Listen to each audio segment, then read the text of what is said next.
What you gotta do? What?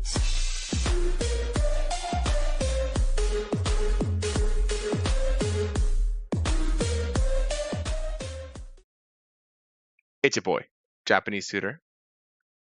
Guess what? We hit 100 subs, so thank you guys. Thank you, all of y'all. You're amazing. Uh, we're gonna get right into the openings and the most popular openings, and this is gonna be episode 2 of the most popular openings. And thank you for the emote spam. Amazing, amazing. All right. So we're gonna get right into it. We're gonna go right to the analysis board. Bam.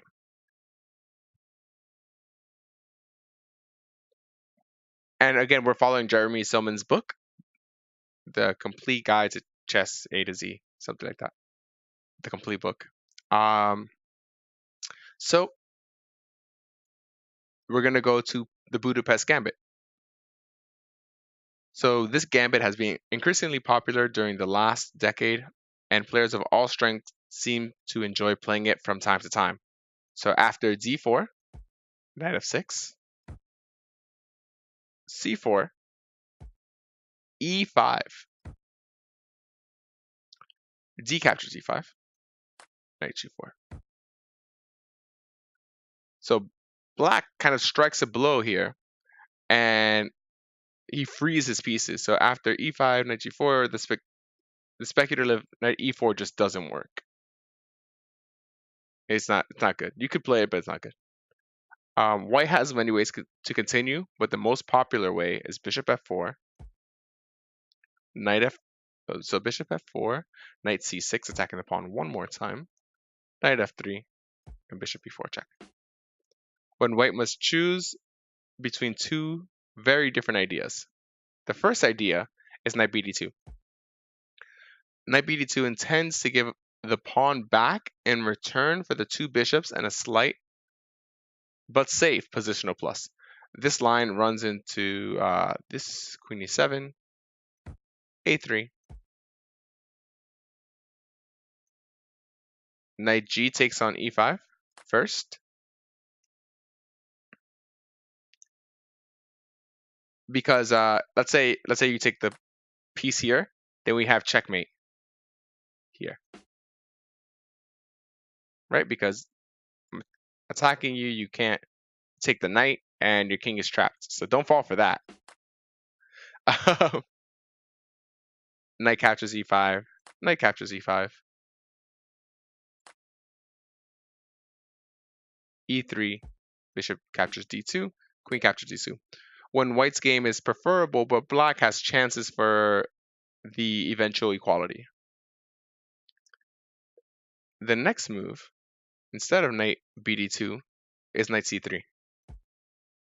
Holds on to the pawn, but gives black real compensation in the form of active pieces and a superior pawn structure after bishop catches c3.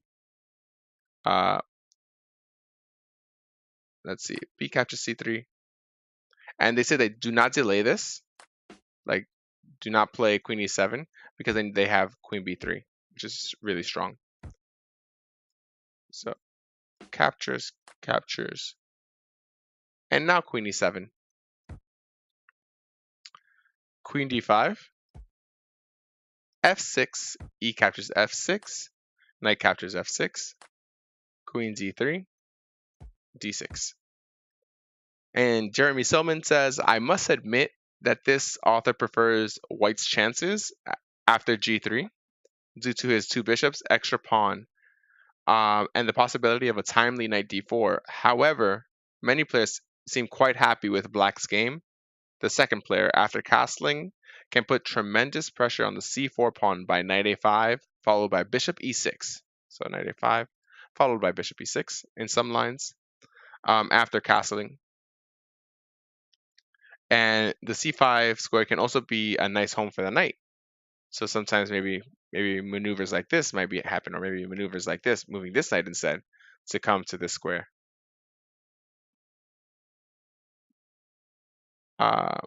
Or even this way, you can play knight e4 to c5. And this main reason is why kind of the Budapest Gambit is still being played to this day.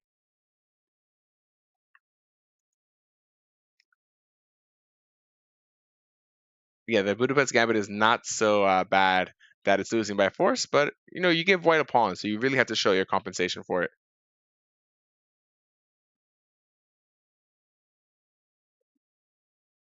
Capture C3 is correct. I think this is in Yasser's video. Shout out to Yasser.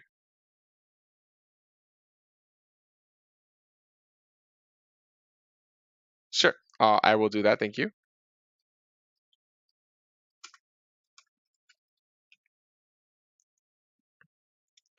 10 arrows. Yeah, definitely the 10 arrows are awesome. All right, so next we're going to go over the Caro-Kann. While the Caro-Kann, so E4, C6, D4, D5, and the French defense,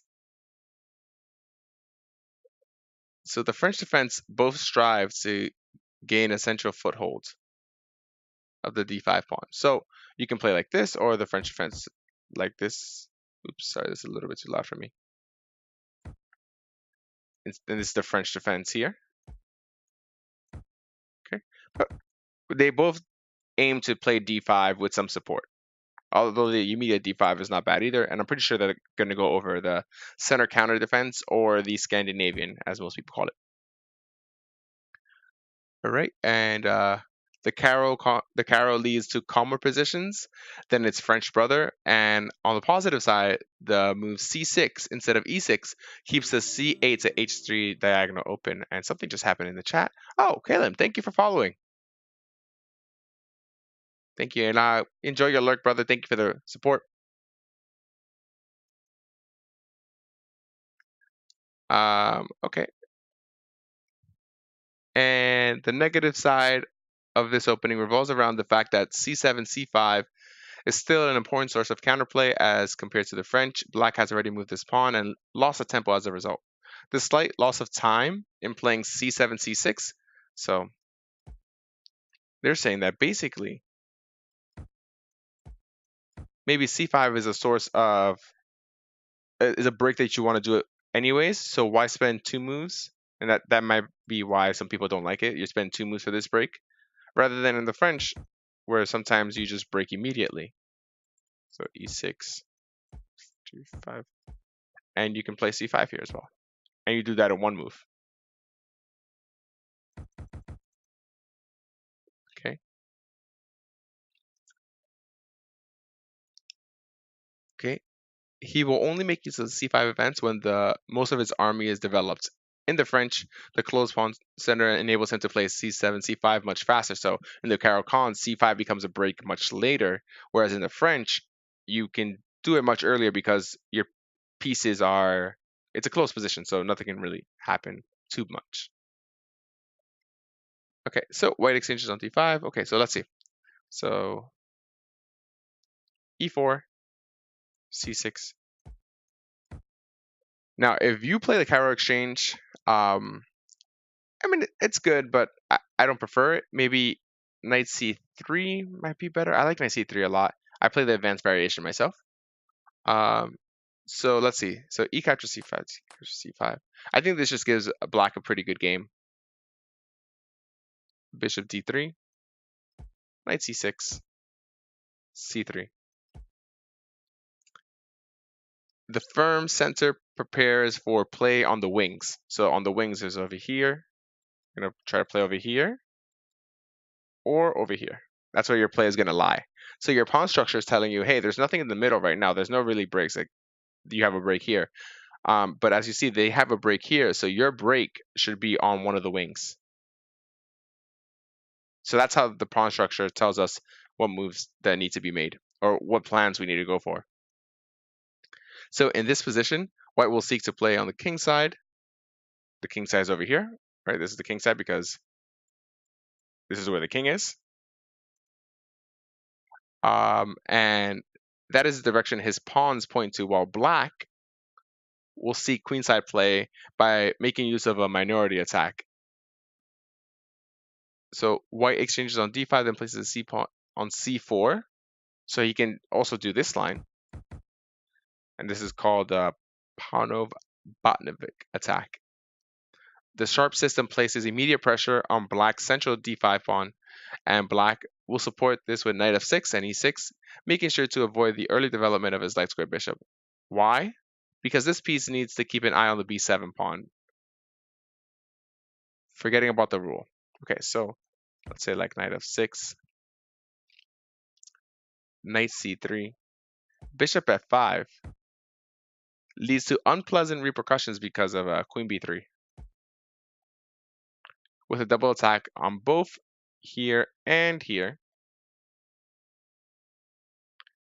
And usually black will just take the pawn. So just be wary of that. You don't want to develop your bishop if they play c4. And if you do play c4, let's say you're playing c4, you're looking for that bishop to develop. That way you can play queen b3 and have that double attack. So c4. So play usually comes knight f6 here, e6, knight f3. Now this kind of looks like a French, but without the c5 or the c pawns, where you exchange your c pawn for the e pawn. Okay, and e6, knight f3, bishop e7, c captures d5.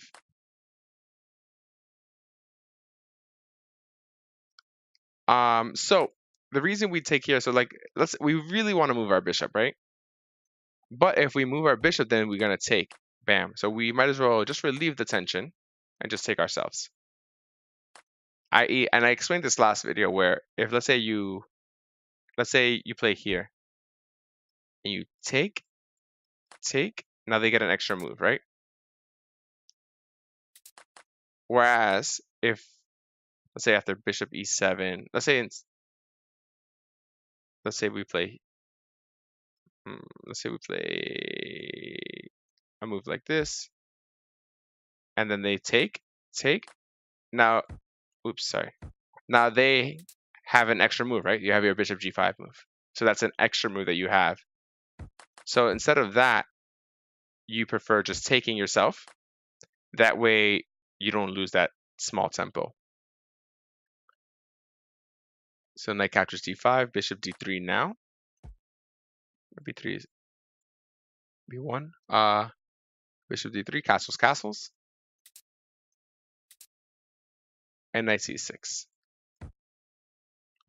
So black will play to control the important d5 square by a later b6 and bishop b7. And his forces would then stand well, but white's dynamic potential, notwithstanding the static weakness of the d4 square, tends to make the first player's position, so white in this case, somewhat more promising. For a more detailed discussion, we're going to do that later for the correct plans as well, because we have to go over pawn structures and how to attack and how to go about isolated pawn structures. This is called the QIP, this position. We have a queen's pawn that's isolated, or IQP, sorry, IQP, isolated queen's pawn. Sorry about that. IQP. Okay, so let's go back. Let's go all the way back. So e4, c6, and we're still doing the Caro-Kann. d4, e5, and e5. White seeks a firm center and a spatial plus that it bestows. He may also play for kingside pressure thanks to the presence of his e5 pawn, right? Because our pawns are pointing this way. So we might seek some pressure over here. You like the Caro-Kann? I'll watch it later on YouTube if I'm interested. Yeah. Thank you so much, Jack, for doing that. Is what they play at my level. Exactly. So it has a I am technically talking to subscribers and viewers. I think he's reading someone's book and giving and presenting it. So yeah. And so what I'm doing is presenting the ideas that Silman has and give you some of the experiences that I have, and also answering any questions that you potentially will have. So the isolated problem is not a problem. Most of the time, no.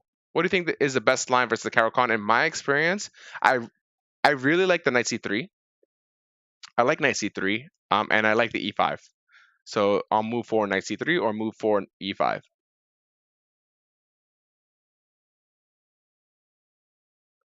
you're back. Welcome back, Chris. All right. So black will get the bishop outside of the pawn chain by bishop f5 or bishop g4, followed by e7, e6. Okay. And so I've already taught you some lines here, but I'll just go over it really quickly. So like bishop f5, this is like the normal moves, but I like playing h4 myself. And after h6, which is like normal play, then I play here. Let's say like bishop h7, then I play like e6. F captures e6. It's just a comfortable position. Or even this. Oops. Bishop d3. It's just a very, very comfortable position for us. Knight f6 and knight f3. Very comfortable position, and I really enjoy playing this position because this bishop is out of play. That's the way I enjoy playing against the Caro-Kann. It's not for everybody, and they can also stop it. If you do play the Caro-Kann, you know that there are two moves here. You can play bishop here, or you can just play h5. And you have a perfectly fine game. And you have this line by Capablanca. Right? Controlling this and maybe playing e6, c5 as well.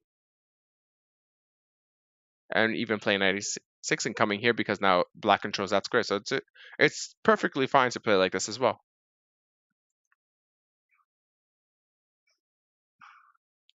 Bishop e4 instead of bishop. Oh, if you play bishop e4, hold on. So let's say if bishop e4 here, so like h6, g4, bishop, that's fine by me. I don't mind pushing all of my pawns.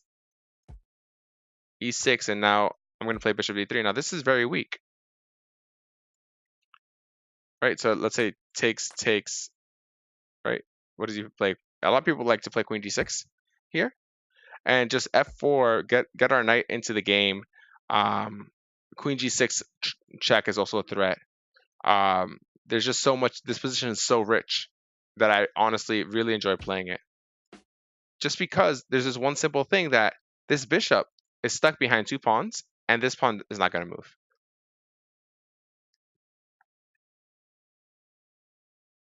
So I think that White is doing well here.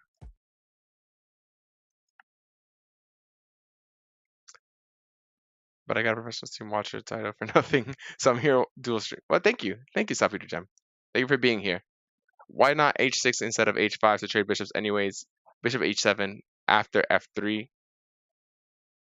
I don't mind my king on f7. It's a possibility. I do agree. It's more sound not to take. Yeah. So it's fine. It's fine not to take as well. So after here you mean? Maybe just playing queen d6. I'm probably just gonna take anyways, or even I can play f4. This is not rushing me. You know, I don't have to do this right away. But I like that position when you do. Queen d3, right? You can play f4 here, which is very strong. But I like the immediate queen f3. You're attacking here. This doesn't lead anywhere. Let's say here, knight f6. Just knight e2 is very strong. Controlling the squares. Right? So,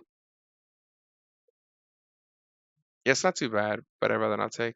After you play f6, e6, you're going to play bishop f7. Bishop g6 wastes the tempo. Oh, I see what you're saying. Okay. So, why not instead? So, instead of just play here, I'm still going to play e6. That's the point of this opening. The point of playing like this is so I can, fine, and this is fine. You can totally ignore this, right? There's nothing bad with this, but I would even leave that there. I say, hey, this is a constant threat, and I'm gonna try to go for my plan. Maybe queen d6. And these are just the kinds of positions that I like to play. Not necessarily for everybody in the chat, but this is just the way I like to play them.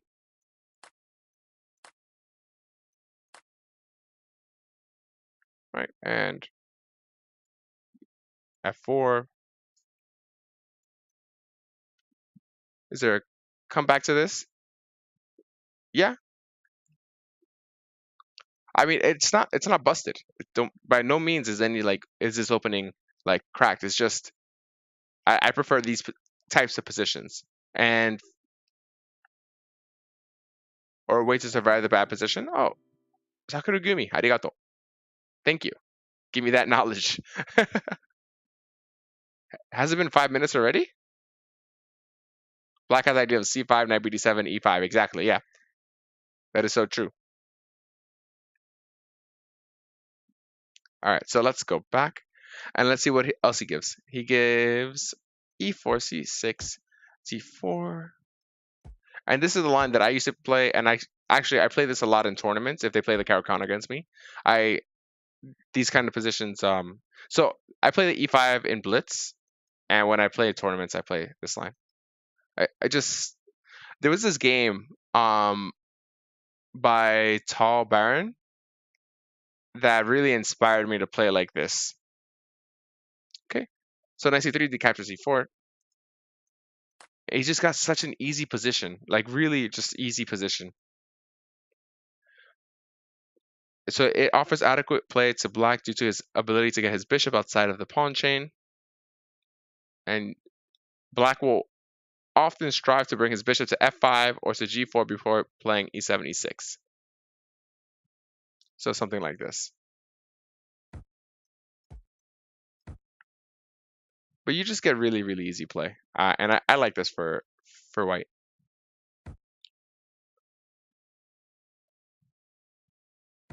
And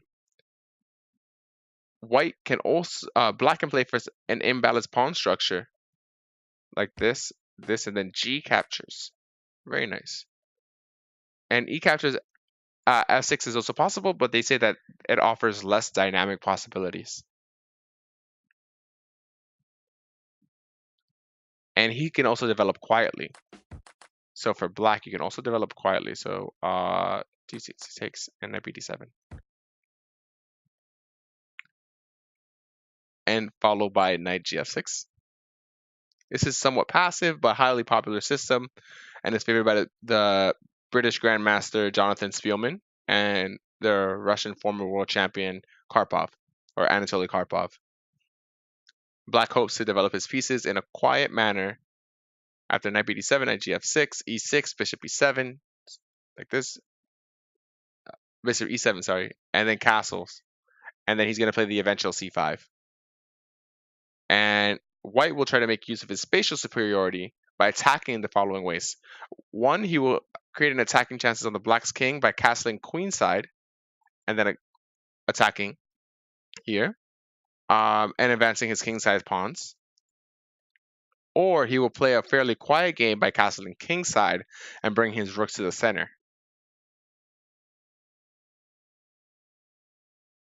Okay, and also, so let's go over the bishop f5 line. So take 6, bishop f5. Followed by, let's see, he wants to play e6, knight f6.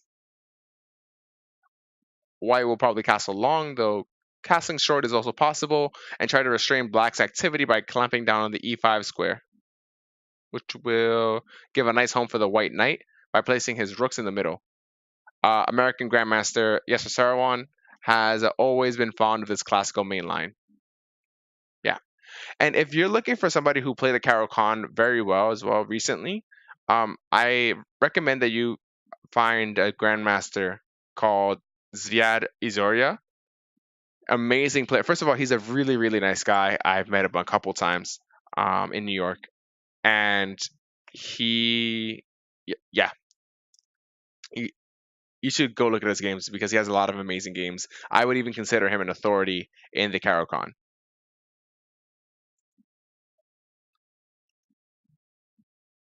Yeah. So we can't, if I I went through a chess phase and then I stopped playing for some reason. Why? Why did you stop playing? Isn't there a line where black can castle long with the queen side on c7 and d7? It spells JapaneseTutor if you're curious at YouTube. Thank you. And if you haven't followed my YouTube already and are new here, welcome. Oh, I totally forgot to change the title to the lesson. But it's yeah, JapaneseTutor is amazing, amazing player. Really, really strong GM.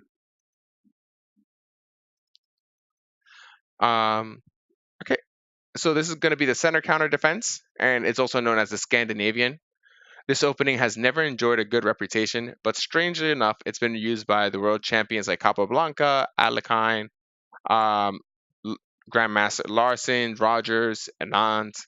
Anand actually played this really, really nice Scandinavian where he takes knight d6, and he played I think queen d6. So the main point was he wants his queen there. This is like a novelty at the time to play e5. But let's see what the book has to say. So e4 d5. Black refuses to waste time with such preparatory moves as e6 or c6, right? So like the Caro-Kann of the French. And the problem with this opening is that black will lose some time anyways by recapturing d5 with the queen or the knight. After e captures d5, black has two ways to play.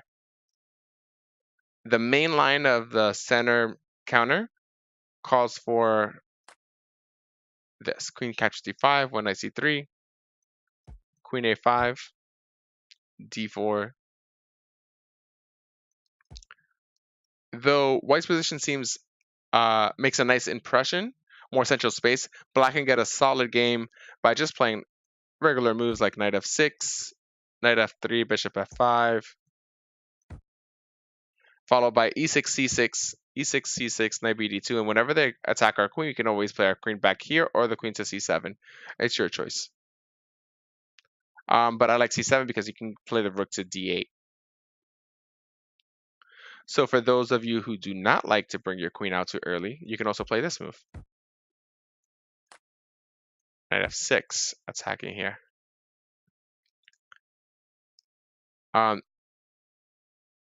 Is a serious option. Play tends to be sharper here than the normal center counter, and the black knight will usually find itself getting kicked around by white center pawns in the style of the Alekhine defense. So d4.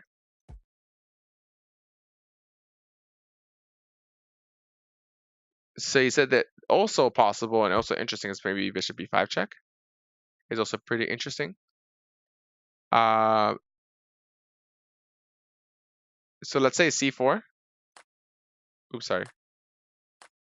So knight f6. Let's say if they play c4, c6, and d captures c6 is actually a mistake because gives black too much center control and development.